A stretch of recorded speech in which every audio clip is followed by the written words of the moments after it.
Hello and welcome to the first of my few videos. This is more of a test run more than anything really, just to kind of get the videos going first off. So the idea with these videos is that in each video I'm going to be showing you 3 board games or card games that I think you will enjoy that fit into a certain sort of theme. Okay, so the theme that I've started with this week is these are 3 board games, three board games that I think are perfect for just 2 players. The games that I'm going to be showing you actually today are specifically for 2 players. So yeah, let's kick off with the first one. Number 1 we've got here is Odins Ravens. Now this one is a card game. It's specific, like I said before, it's specifically for 2 players. The idea of the game, let's just open this up, is that Odin, the god of the ruler of Asgard, has 2 ravens, and these are true to sort of the story arc of you'll see these. So this is 1 and this is 2. They are 2 ravens, and they basically are sent out by Odin to race around the world. Not specifically sure why, I haven't really read into the ethos of it. But yeah, they are sent to race around the world. To set up the game, you have 16 cards, and I'll set up like this. So maybe that'll be card 1. Card 2, card 3. You have 16 cards that are all laid out on the table in front of you. The ravens then have to race one up one side and one up the other side, all the way to the end of the 16 cards, and then hop around to the other side and then travel all the way back. And basically it's the first one to make it back to the start. And the idea is that those little bits of scenery that you see on there are basically the bits of scenery they see as they travel through around the earth. You, as each player, can help them along by basically you get cards with just one piece of scenery on. There are various others as well, like you'll see here and there. And basically you can put those pieces of scenery down to move them along as long as they match the cards in front of you. You can use a combination of some as wild cards to move them along as well. And you're also given a series of what is called Loki cards, which look like this. Now with Loki cards, they are used to basically have a bit of trickery against the other player. So you play those, and they can do things like move your raven along by 1 space, or move the other person's raven back by 1 space. Or you can switch cards around so that the scenery is different. Or you can move cards, change cards and the position on the track as well. Things like that, basically, things that will be there to design, that are designed to make it difficult for the other player to succeed and get back to the start. And the reason why I think this is one of the best 2-player games, and to be honest, this is one of my favourite games to play. There hasn't been a few weeks gone by that I don't play this game, for the pure reason being is that I have yet to find a game that ends up as close a finish as this does every single time we've played it. It'll always be within 1 or 2 cards, and you look like you might have a clear lead, but then the other player comes along and they literally take it just from having the right amount, the right set of cards just to pip to the finish line. You can be miles away from the finish line, and as long as you've got the right set to get you there, you can zoom straight to the finish line in one quick swift move. And I've been 2 cards away before, and someone's been like 7 or 8 cards away, and they've managed to go and pip it. And that is the very reason why I think this is one of the best games out there. Retail wise, it retails around sort of £20, I think, something along that mark.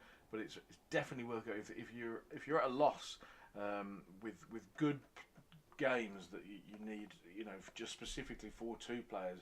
You can't add in 1 player; it is just for 2 players. that is a brilliant game to get yourself, and it's very easy to sort of learn, and there's a very easy sort of set of instructions with it as well. So that's game number 1.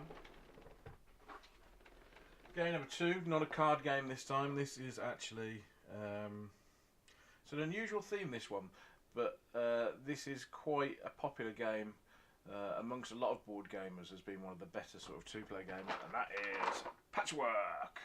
Yes, it is a sewing-based game. Right. So the theme of this game is you can probably guess more or less what the theme of this game is. I'm just going to take out the board here.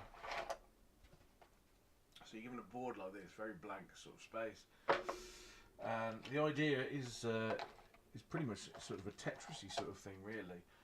By purchasing or picking up certain bits of fabric, you basically have to tessellate yourself a nice little blanket using various bits of trying to do this bits of fabric, and try and fill up the board as best you can. The mechanic of the game, again, I've not seen this before, some other people may have, but basically you have all of the bits of fabric in a ring on the table. There is a counter that basically moves around those, and the people like you have a selection basically of bits of fabric that you can choose from. You'll also receive things like buttons along the way as well, which with the buttons you are then able to purchase better bits of fabric and things like that. Some bits that sort of fill out nicer. But in the middle we've got a little board where the counters are moving sort of in like a little spirally sort of shape all the way to the middle. Once the counter moves into the middle, that's when the game ends. So yeah, Patchwork is very simple. Again, it's a very simple game to sort of pick up and teach people how to play. I'm not very good at it, but that's not to mean that it's a difficult game. I know some people that have picked this game up and then just been naturally amazing at it, which just means that you've got to have that sort of mindset for it as well. You've got to try and be able to think ahead and think what bits of fabric will work best for your board, for your pattern. And as a 2-player game, it's a very quick game. I think what does the box advertise it as? I'd say roughly it lasts probably about 20 minutes to 30 minutes. It says 30 minutes on the box, so it is only a short playing time. And it's the kind of game as well that as soon as you finish, you're quite likely to go back in and play again. I remember the first time that myself and my wife played this game, and we both did terribly. I think we were on negative figures for the scores at the end. But by going in and playing it a second time, you sort of grasp exactly what the kind of things you've got to do. Probably not spend so much, but try and work with what you've got actually on the board. So Patchwork again, another fantastic game for 2 players. We don't play it as a lot as Odins Ravens, but I know a lot of people that love this game. And again, it's just a great game to have in your collection if you find yourself in a situation where you're always playing 2-player games on quite a regular basis, or maybe you're playing games that are designed for sort of 3 or 4 players on a regular basis, but just with 2. And sometimes those particular games don't work out so well, which is why these sort of games exist. My third one is a massive game. Now this is completely different to the other games completely. Oh yeah, the big guns come out now. Star Wars Rebellion. Look at the size of that box. It's huge. There is a reason for that. It's because there's a lot of stuff to it. I don't even know whether I'm going to be able to fit this on screen. I'm going to certainly try. The board itself, there are 2 boards for this. This is half of it. So yeah, you can see there, just on the on this side here, you can see all of the tracks down here. That is... oh, I've got it upside down. That does not help. Well, no, technically no, I don't, because that's actually for the rebels, right over here. These are for the rebels. You can see all the planets on there. There is basically another board which sits next to it. That is just only half of it. Let's open the other board up.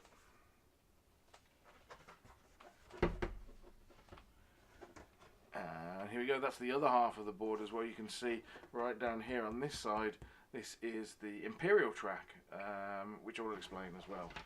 So there's a lot to this game, and this is not an easy game for you to pick up and play. In fact, we've only ever played this twice. I still absolutely love this game, and I will explain why. This is essentially a two-player game. One team is the Imperial, and one team is the Rebel Alliance. The idea is that the Rebel Alliance have a hidden base on one of the planets in the Star Wars universe. The Rebels have a base somewhere hidden on in the Star Wars universe. The Imperials have to build up an army, search all of those planets, trying to find where the Rebel base is hidden. When they find it, they can blow up the planet, they can destroy them, they have a fight, blah blah blah. But they only have a certain number of turns in order to do that. In this, you can produce things like AT-ATs, you can produce things like, there's a Death Star in there, there is the Star Destroyers, that sort of thing, and the Rebel Alliance basically have the smaller vehicles, so they're not as well equipped to fight, whereas the Imperials are fully battle ready, exactly how that is in the Star Wars universe. So it is a two-player game where you have Rebel Alliance versus the Imperials, and it's basically a game of hide and seek, which is why it is awesome. There is a hidden base somewhere on all the planets. I can't remember how many planets there are, about 32 or something along those lines. And the Imperials basically have to find them in time. You could make it obvious as a Rebel team and basically just keep stockpiling your troops on one planet and make it obvious as to where the Rebel base is. But then the Imperials will head to you, and you have to basically deal with a very early fight into the game and last as long as you can. It's a bit of a game of survival then. Or you can then you could choose to start scattering your troops across different planets and across the universe, and therefore making it look a lot more difficult for the Imperials, that they basically, it's not obvious as to where the base will be. Do you leave your planet completely unguarded? Or do you just put a smattering here and a smattering there, that sort of thing? There is an introductory version of the game, so it makes it an easy game for you to start off with, and then it gets more complicated then. It's not strictly two-player. It's designed to be two-player, but the game also allows you to add 2v2 if you really wanted to. But there's no real difference because you're basically one team versus another team. You may as well be playing one versus one, which is why I really like this game. It is designed to be a two-player game, but on epic proportions. Average playing time for this game is 3 hours. It could be more. It says 3 to 4 hours on the box. The one thing that we found, actually, we played this game. We first played this game when our son was born, and we had it set up on the table. And obviously, when a baby's born, that period of time, you kind of they go to sleep, and then you need to do something, and then they get that sort of thing. Is to and froing.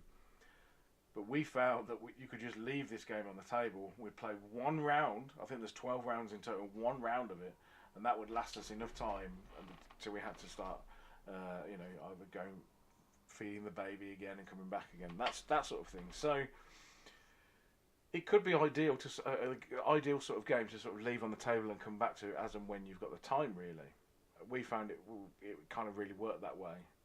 But yeah, I'm very much looking to get back into this game at some point. You don't necessarily have to be a Star Wars fan in order to enjoy it. I really don't think you do at all. So yeah, those are my 3 games that I recommend as a 2-player game: Rebellion, Patchwork, and Odins Ravens. If you've got any other games that you recommend that you think I should play, maybe I don't claim to have played all games. These are just games that are generally from my collection. That's what these videos are going to be about. If there's 2-play games that you think I should I should play, or if you don't agree with any of my choices, by all means, let me know in the comment section below. I'll be happy to read those. And yeah, if there is any games that I like the sound of, I will happily give them a go, and then let you know exactly what I think as well. So cheers for watching the video, and hopefully tune in next time when I'll have 3 more games for another specific sort of theme as well. Thanks very much anyway. Make sure you subscribe. Cheers.